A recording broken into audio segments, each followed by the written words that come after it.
जय शिवराय मंडळी, मी आज आलो आहे पुण्याजवळील उरवडे या गावी, जिथे सरदार पोतनीसांचा वाडा आहे.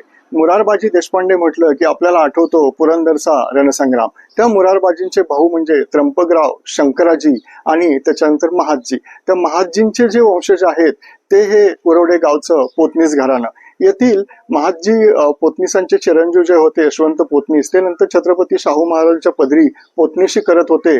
त्याच्यानंतर ते त्यांचे खासनवीस झाले आणि त्याच्या पुढे जाऊन त्यांचे चिरंजीव विठ्ठलराव पोतनीस यांनी 1773 मध्ये जेव्हा पेशव्यांच्या ताब्यात रायगड किल्ला दिला, तेव्हा तेथील स्वराज्याप्रती निष्ठा, छत्रपतींच्या चरणी निष्ठा दाखवण्यासाठी भगवन निशाण आणून या उरवडे गावी या पोतनीस वाड्याच्या समोर लावलेला आहे आणि दरवर्षी दसऱ्याच्या दिवशी त्याची पूजा केली जाते.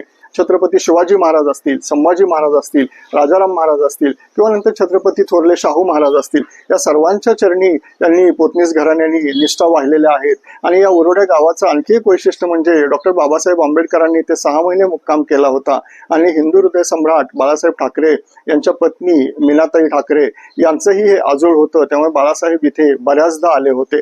तेव्हा कधीही उरवडे या गावी आलात तर इथला सरदार पोतनीसांचा वाडा पाहायला विसरू नका. याचा पूर्ण व्हिडिओ आपल्या डॉक्टर प्रसाद ट्रॅव्हलिंग या YouTube चॅनलवरती तुम्ही पाहू शकता. जय शिवराय.